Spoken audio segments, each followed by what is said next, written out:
brought to you by MDH Masala. স্বাস্থ্য আর nutrition পাবে, শরীরও স্ট্রং হবে, অল্প খেলেই পেট ভরে, ডাইজেশন ঠিক রাখে। MDH সোয়াটিন, আসল প্রোটিন। MDH। মঙ্গলবার সরকারের 100 দিন। রাজ্য রাজনীতিতে উথাল পাথাল কিছু হলো, চলুন খুঁজে দেখি। কলকাতা হাইকোর্টের সিঙ্গেল বেঞ্চে সুরাহা মেলেনি। কালীঘাটে তৃণমূলের শোভনদেব চট্টোপাধ্যায় ছুটেছিলেন ডিভিশন বেঞ্চে, কিন্তু সেখানে সরাসরি তার করা মামলা খারিজ হয়ে গিয়েছে। ঋতব্রত বন্দ্যোপাধ্যায় এখন তিনি সামলাবেন অপোজিশন লিডারের পদ। শোভনদেব চট্টোপাধ্যায় যে মামলা করেছিলেন সিঙ্গেল বেঞ্চে রায়কে চ্যালেঞ্জ করে, সেই মামলাতেও কলকাতা হাইকোর্টের ডিভিশন বেঞ্চ হস্তক্ষেপ করল না। ঋতব্রত বন্দ্যোপাধ্যায়কে বিরোধী দলনেতা করা নিয়ে হাইকোর্টে মামলা করেছিলেন শোভনদেব চট্টোপাধ্যায়। রাজ্য বিধানসভার অধ্যক্ষের সিদ্ধান্তের ওপরে স্থগিতাদেশ চেয়েছিলেন তিনি, কিন্তু কলকাতা হাইকোর্টের সিঙ্গেল বেঞ্চ কোনো অন্তর্বর্তী স্থগিতাদেশ দেয়নি, বরং ঋতব্রত বন্দ্যোপাধ্যায়কেই বিরোধী দলনেতা বলে মামলার শুনানি চলার নির্দেশ দেয়। এই সিদ্ধান্তের বিরোধিতা করেই ডিভিশন বেঞ্চে যান শোভনদেব চট্টোপাধ্যায়। কলকাতা হাইকোর্টের ডিভিশন বেঞ্চ সাফ জানিয়েছে, সিঙ্গেল বেঞ্চেই মামলার শুনানি হবে। 2 মাসের মধ্যে শুনানি শেষ করতে হবে। তবে সিঙ্গেল বেঞ্চের অন্তিম রায় না বের হওয়া পর্যন্ত ঋতব্রত বন্দ্যোপাধ্যায় অস্থায়ীভাবে বিরোধী দলনেতা থাকবেন। শোভনদেব চট্টোপাধ্যায় একটি রিট পিটিশন ফাইল করেন শ্রী ঋতব্রত ব্যানার্জিকে বিরোধী দলনেতা হিসেবে স্বীকৃতি দেওয়া হয়েছে। কলকাতা হাইকোর্ট কোনো ইন্টারিম অর্ডার পাস করতে রিফিউজ করে, সেটার বিরুদ্ধে একটা ডিভিশন বেঞ্চে ওনারা অ্যাপিল করেন। সেই অ্যাপিলও আজকে খারিজ হয়ে গেছে, আবার সেটা রেলিগেট করে দিয়েছে অনারেবল সিঙ্গেল বেঞ্চের কাছে। হাইকোর্টে বিরোধী দলনেতা নিয়ে মামলার শুনানির মধ্যে মঙ্গলবার ঋতব্রতকে সরকারি গাড়ি ছেড়ে ব্যক্তিগত গাড়ি ব্যবহার করতে দেখা যায়। আদালতের নির্দেশে আপাতত স্বস্তিতে ঋতব্রত। বুধবার থেকে ফের বিরোধী দলনেতার জন্য বরাদ্দ সরকারি গাড়ি ব্যবহার করবেন বলে জানিয়েছেন তিনি। আজকে অন্য গাড়ি কেন? আজকে অন্য গাড়ি মানে এটা সরকারি গাড়ি নয়। এবার যেহেতু আজকে মহামান্য আদালতের একটা রায় দেওয়ার ছিল, তো আমার মনে হয়েছিল আজকে আমি সরকারি গাড়ি ব্যবহার করব না। আমি আজকে আমার নিজের গাড়ি নিয়েই, আমার যে ভাড়া গাড়ি সেই গাড়ি নিয়েই বিধানসভায় এসেছি। আজ রায় হয়েছে, আবার সরকারি গাড়ি কাল ব্যবহার করব।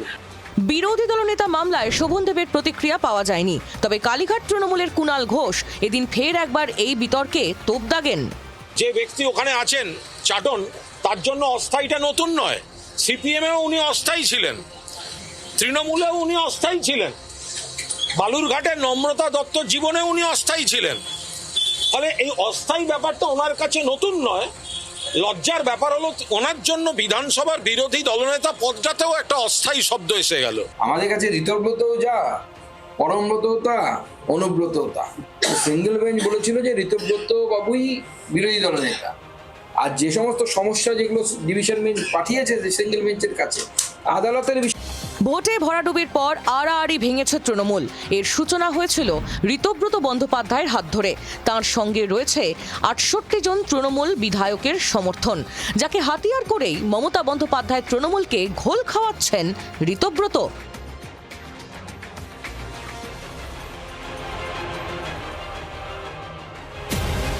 মসজিদ থেকে মাইক খোলা নিয়ে হাইকোর্টে জনস্বার্থ মামলা দায়ের করেছিলেন দানিশ ফারুকি নামে এক আইনজীবী। এই মামলায় সওয়াল করছিলেন আইনজীবী কল্যাণ বন্দ্যোপাধ্যায়। মঙ্গলবার ভারপ্রাপ্ত প্রধান বিচারপতি তপব্রত চক্রবর্তী ও বিচারপতি অতরূপ বন্দ্যোপাধ্যায়ের বেঞ্চে মামলার শুনানি হয়। শুনানিতে কল্যাণ বন্দ্যোপাধ্যায় তাঁর সওয়ালে বলেন, একাধিক থানা মসজিদ থেকে মাইক খুলতে বলেছে, কোনো পাবলিক নোটিশ ছাড়া পুলিশ এটা করতে পারে না।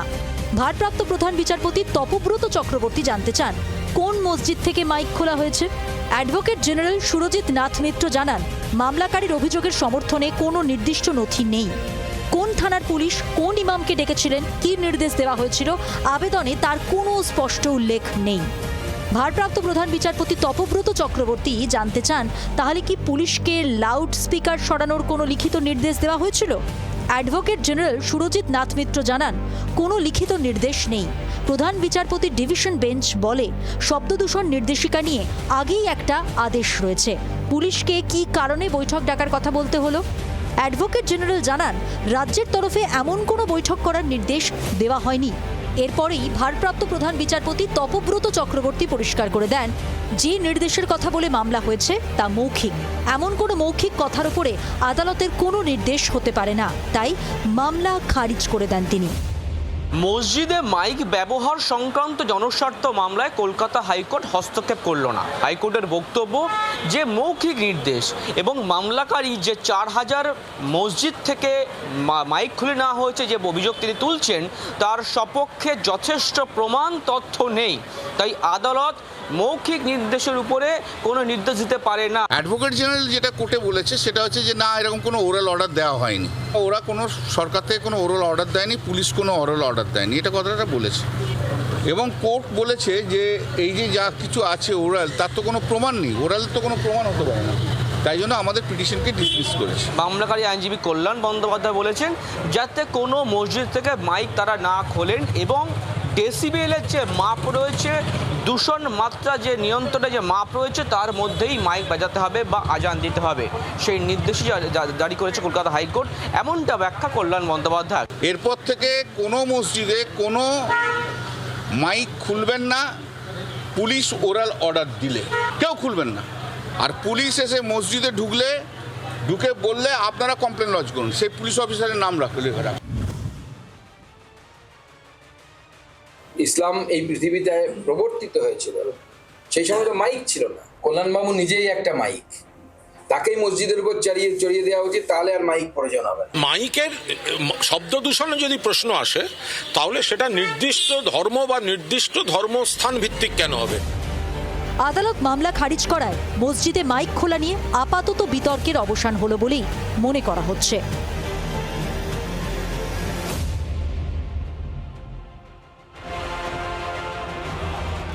ফের ডিএ নিয়ে সংঘাত রাজ্য সরকারি কর্মীদের, জল গড়ালো সুপ্রিম কোর্টে। বকেয়া ডিএর অনেকটাই মেটানো হয়ে গিয়েছে সুপ্রিম কোর্টে, জানালো রাজ্য। সুপ্রিম কোর্টে পাল্টা যুক্তি দিল সরকারি কর্মীরাও। শীর্ষ আদালতে সরকারি কর্মীদের হয়ে সওয়াল করেন আইনজীবী বিকাশ ভট্টাচার্য, ফিরদৌস শামীম ও করুণা নন্দী। রাজ্য সরকারি কর্মচারীদের অভিযোগ, নতুন সরকার অর্থাৎ রাজ্যে যে শুভেন্দু অধিকারীর সরকার চলছে, যে বিজেপি শাসিত সরকার চলছে, তারা হিসেবে কোথাও না কোথাও গরমিল করছে।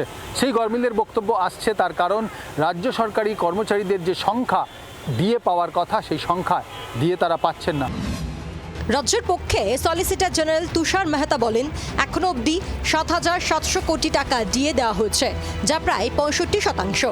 উল্টো দিকে রাজ্য সরকারি কর্মচারীদের তরফে বলা হয় বহু রাজ্য সরকারি কর্মচারী ডিএ পাননি, ডিএর পরিমাণ 40,000 কোটি টাকার উপরে হবে। আরও অভিযোগ, সর্বভারতীয় কনজিউমার প্রাইস ইন্ডেক্স দেখা হয়নি, রাজ্য প্রাইস ইন্ডেক্স দেখে বকেয়া ডিএ দেওয়া হয়েছে। রাজ্য সরকারের অর্থাৎ পূর্বতন রাজ্য সরকারের দেওয়া হিসেব অনুযায়ী 40,000 কোটি টাকার ওপরে দিয়ে দেওয়ার কথা, আর 7,700 কোটি টাকা কিভাবে 65% হয়ে যায় তা নিয়ে নতুন করে বিবাদ তৈরি হয়েছে। বুধবার ফের ডিএ মামলাটি শুনবে শীর্ষ আদালত।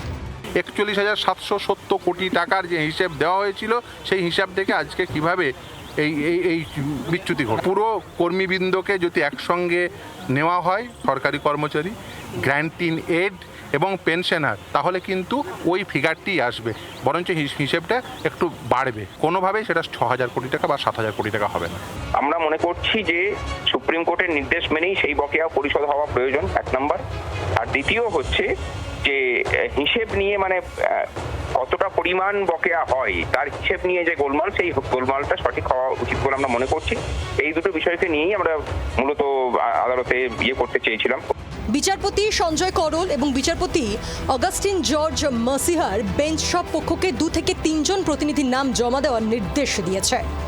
ওই প্রতিনিধি দল প্রাক্তন বিচারপতি ইন্দু মালহোত্রার কমিটির সঙ্গে দেখা করে ডিএর বিষয়গুলি জানাবে।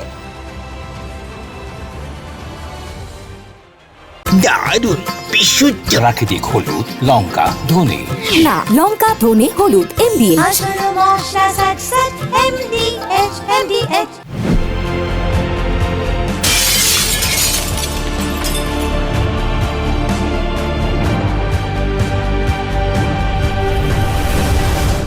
brought to you by MDH Masala।